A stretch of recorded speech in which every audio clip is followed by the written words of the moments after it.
Rasulullah, dalam mengenangmu kami susuri lebaran sirahmu, pahit getih perjuanganmu, membawa cahaya kebenaran. Engkau taburkan pengorbananmu untuk umatmu yang tercinta, biar terpaksa tempuh derita, cekalnya hatimu menempuh ranjaunya. Tak tergambar indahnya akhlakmu, tidak terbalas segala jasamu, tidak terbalas segala jasamu. Sesungguhnya engkau Rasul mulia, tabahnya hatimu menempuh dugaan, mengajar erti kesabaran, menjulang panci kemenangan. Terukir namamu di dalam Al-Quran. Bismillahirrahmanirrahim. Alhamdulillahirabbil alamin.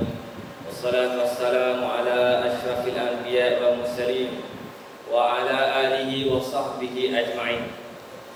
Subhanaka la ilma lana illa ma 'allamtana innaka antal alimul hakim. Rabbi shrah li sadri wa yassir li amri wahlul 'uqdatam min lisani yafqahu qawli. Yang dimuliakan Fadil Ustaz Talib, Puan Umar, juga ahli jawatan kuasa, tuan-tuan imam, tuan-tuan Bilal, ibu-ibu, ayah-ayah, adik-adik yang dikasihi rahimakumullah. Alhamdulillah, pertama-tamanya kita memanjatkan setinggi-tinggi kesyukuran kepada Allah Subhanahu wa taala. Syukur yang tidak terhingga di atas segala nikmat yang telah Allah Subhanahu wa taala kurniakan kepada kita. Selawat dan salam kepada junjungan besar Nabi sallallahu alaihi wasallam. Allahumma shalli ala Muhammad wa ala ali Muhammad. Hadirin hadirat yang dirahmati rahimakumullah. Kita telah melalui fasa Ramadan yang kedua, 10 Ramadan yang kedua. Sedar atau tidak sedar, dah dekat separuh Ramadan, kan? Dah hampir separuh Ramadan kita berpuasa, menahan diri daripada makan dan minum, daripada lapar dan dahaga, daripada perkara-perkara yang membatalkan puasa. Dah dekat separuh. Dekat separuh dah kita mengaji Al-Quran. Dekat separuh Ramadan dah kita bertarawih. Alhamdulillah, syukur kepada Allah SWT yang terus menerus memberikan nikmat. Kita boleh buat amal ibadah sampai kita boleh bertemu Ramadan kali ini. Ramadan kita kenali sebagai Syahrul Siyam, bulan puasa. Juga kita kenali sebagai Syahrul Al-Quran, bulan diturunkan Al-Quran. Syahrul Ibadah, bulan kita buat amal ibadah. Padanya lah amal ibadah kita dilipat kali gandakan. Ibadah sunnah dilipat kali gandakan sampai taraf ibadat wajib. Pahala sedekah diberi pahala berlipat kali ganda. Orang yang bagi makan bulan Ramadan, dia dapat pahala seumpama orang yang puasa. Jadi banyak kelebihan yang disebutkan dalam bulan Ramadan sebagai syahrul ibadah. Bulan Ramadan juga dikenali sebagai syahrul jihad, yang mana berlaku satu peristiwa besar dalam bulan Ramadan yang berkait rapat dengan Nabi SAW pada tanggal 17 Ramadan pada tahun kedua Hijrah. Tahun yang sama diwajibkan puasa, tahun yang sama juga berlaku satu pertempuran yang besar zaman Nabi SAW yang kita kenali sebagai perangai Badar Al-Kubra. Pertempuran di antara kaum musyrikin Mekah dengan tentera Nabi SAW berlaku pada tanggal 17 Ramadan tahun ke-2 Hijrah. Selepas Nabi SAW hijrah, 2 tahun selepas tu diwajibkan puasa. 1 Ramadan puasa, 17 Ramadan sahabat Nabi SAW bertempur dengan tentera musyrikin. Peristiwa ini dirakamkan oleh Allah Subhanahu Wa Taala dalam Al-Quran. Dalam surah Ali Imran ayat 123. A'udzu billahi minasy syaithanir rajim. Bismillahirrahmanirrahim. Walaqad nasarakumullahu bibadrin wa antum adillah. Fattaqullaha la'allakum tashkurun. إذ تقول للمؤمنين ألن يكفيكم أن يمدكم ربكم ب3,000 من الملائكة منزلين بلى إن تصبروا وتتقوا ويأتوكم من فورهم هذا يمددكم ربكم ب5,000 من الملائكة مسومين. Dalam ayat ini Allah SWT memberi peringatan kepada kita bahawa pada 17 Ramadan tahun kedua Hijrah telah berlaku satu peristiwa besar. Dan sesungguhnya Allah Subhanahu Wa Taala telah menolong kamu mencapai kemenangan dalam peperangan Badar. Sedang kamu wa antum adillah, kamu berada dalam keadaan lemah kerana kamu sedikit bilangannya dan kamu kekurangan peralatan perang. Fattaqullah, oleh itu bertakwalah kamu kepada Allah supaya kamu bersyukur akan kemenangan itu. Dan ingatlah wahai Muhammad sallallahu alaihi wasallam, ketika kau berkata kepada orang-orang yang beriman untuk menguatkan semangat mereka, tidakkah cukup bagi kamu bahawa Allah Subhanahu Wa Taala membantu kamu dengan 3,000 tentera dari malaikat yang diturunkan, bahkan mencukupi dalam pada itu intasbiru wa tattaqu, jika kamu bersabar, kamu bertakwa, dan mereka musuh datang menyerang kamu dengan serta-merta, nescaya Allah Subhanahu Wa Taala akan bantu kamu dengan 5,000 malaikat yang bertanda masing-masing. Peristiwa yang digambarkan oleh Allah Subhanahu Wa Taala dalam ayat tersebut memberi satu semangat kepada kita, suatu pandangan umum kepada kita tentang Islam. Adik-adik mengaji kat sini, ibu-ibu ayah yang mengaji kat sini, kita faham bahawa Islam itu bukanlah hanya terkongkong dengan ibadah puasa, sembahyang, puasa, zakat, haji saja.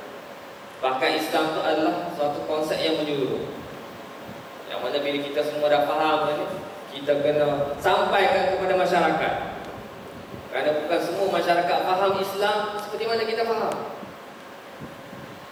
Dan Islam ini bukan saja untuk individu, tetapi perlu diperjuangkan, perlu disampaikan kepada orang lain.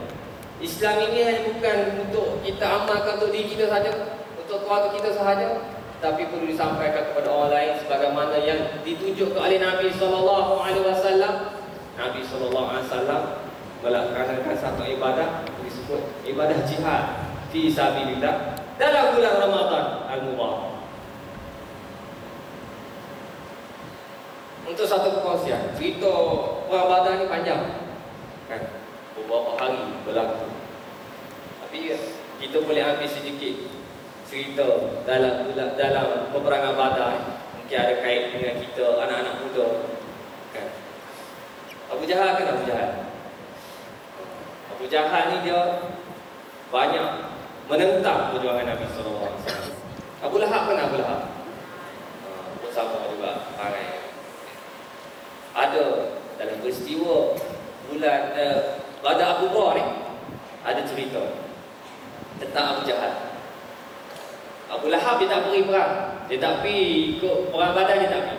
Tapi Abu Jahal lah yang mengetuai tentera Quraisy seramai 1,000 orang bala tentera menentang Nabi SAW 330 orang. Ada riwayat 317 orang. Nak cerita pasal Abu Jahal, dan satu hadis riwayat Bukhari yang diriwayatkan oleh Abdul Rahman Auf dan juga Sa'ad bin Mu'az. Masa tengah sibuk peperangan tu, Sa'ad bin Mu'az kita, dia kata ada 2 orang budak, 2 orang remaja datang kepada Sa'ad bin Mu'az tengah perang dalam keadaan penuh dramatik, hekuk-hekuk, saling tetap menentang satu sama lain, saling tikam menikam satu sama lain. Ada 2 orang budak datang kepada Sa'ad bin Mu'az. Dia tanya, "Pakcik, hak mana satu Abu Jahal? Mana buat apa Abu Jahal?" Budak ni kata, "Kami nak main. Kami nak lawan sama-sama kami. Siapa yang dapat bunuh Abu Jahal, kita nak lawan." Budak apa? Sa'ad bin Mu'az kata, diriwayatkan dalam hadis ni, 2 orang tersebut bernama Mu'az bin Amr bin Jam. Siapa Mu'az? Ada nama Mu'az. Balik ni bicara cerita tentang Abu Jahal yang orang kata apa? Diligan oleh Mu'az. 2 orang Mu'az. Seorang Mu'az bin Amr bin Jam, seorang lagi Mu'az bin Afra. 2 orang remaja ni begitu semangat dia nak membunuh panglima tentera Quraisy yang lawan dengan Nabi SAW. Dia nak test siapa paling cepat bunuh, Mu'az bin Amr ke Mu'az bin Afra. Cari. Sa'ad bin Mu'az kata tu, Abu Jahal dah datang. Pilihan dia, kata nak pilihan dia. Lalu mereka berdua dengan penuh semangat, berbekalkan dengan iman, bagaimana yang disebutkan oleh Allah SWT tadi, fattaqullah, bertakwalah kamu kepada Allah dalam peperangan, bawa bekal takwa, bertemu dengan tentera Quraisy, jangan takut, jangan gentar. Lalu Mu'az bin Amr, salah seorang daripada Mu'az, dengan pantas, dengan lincahnya, bertenaga menentang betis Abu Jahal. Lepas tu Abu Jahal pun jatuh. Datanglah seorang sahabat bernama Ikrimah. Bukan sahabat, tentera Quraisy bernama Ikrimah, menentang tangan Mu'az sehingga terkulai. Mu'az yang tadi dia tetap betis Abu Jahal dicantas oleh Ikrimah. Ikrimah potong tangan dia, terkulai tangan dia. Disebutkan dalam riwayat tergantung kulit dia. Mu'az pijak tangan dia, kasih putih turun. Dia nak meneruskan misi dia untuk menjatuhkan, menumpaskan Abu Jahal. Lalu tadi Mu'az yang pertama tadi, dia tetap betis. Dampakkan Mu'az bin Afra, Mu'az yang kedua datang terus tetap Abu Jahal sehingga Abu Jahal jatuh dan hampir maut. Datanglah seorang sahabat bernama Abdullah bin Mas'ud, datang memenggal leher Abu Jahal dan berjaya membunuh Abu Jahal. Dan dibawa kepala Abu Jahal bertemu dengan Rasulullah SAW. "Ya Rasulullah, kami telah berjaya menumpaskan orang yang paling kuat menentang kamu, wahai Nabi SAW." Berkatalah Nabi Muhammad SAW, "Hada Fir'aun hadhihi ummah." Inilah Fir'aun ummah ini. Kita dengar cerita Nabi Musa AS bertemu dengan Fir'aun. mendapat tentangan daripada Fir'aun. Ini Abu Jahal. Nabi SAW kata, hada Fir'aun, hadihi ummah. Inilah Fir'aun. Jadi adik-adik, ibu-ibu, ayah-ayah yang dihormati rahimahumullah. Dalam peristiwa ringkas, kita lihat bagaimana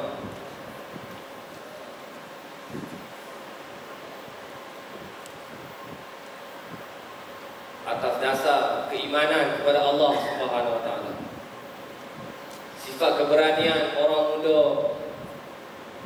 yang menjunjung perintah Nabi SAW untuk mempertahankan agama.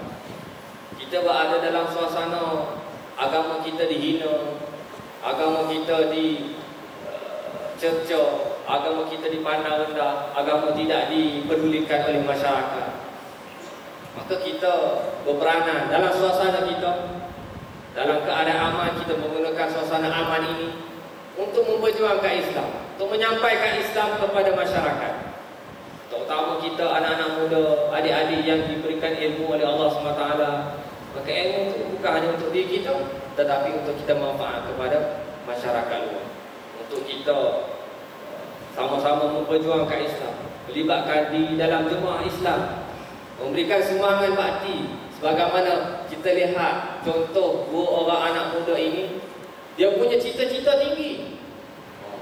Bukannya nak menumpaskan tentera-tentera bawah ni, tetapi cita-cita dua orang remaja ini untuk menumpaskan komando besar yang mengetuai tentera Quraisy yang menentang Nabi SAW.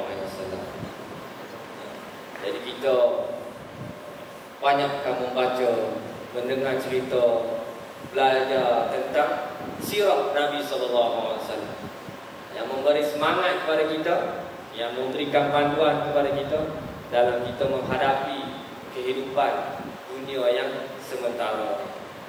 InsyaAllah, mudah-mudahan ianya menjadi titik tolak kepada kita untuk menambah semangat mempelajari sirah Nabi SAW, sejarah Nabi SAW, peperangan-peperangan yang berlaku, ghazwah yang berlaku di zaman Nabi SAW, boleh memberi semangat kepada kita, terutamanya orang muda.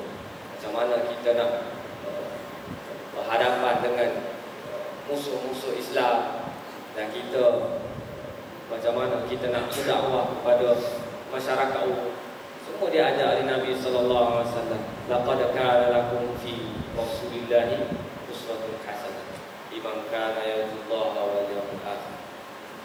Jadi insya-Allah, mudah-mudahan dengan perkongsian yang sedikit ini, semoga mendapat manfaat untuk diri ini dan juga untuk adik-adik, ibu-ibu, ayah-ayah sekalian, untuk menjadi bekalan kepada kita untuk meneruskan ibadah dalam bulan Ramadan ini dengan pandangan yang lebih luas, pandangan ibadah yang akan memberikan manfaat kepada kita dan juga kepada umat sejagat, insya-Allah.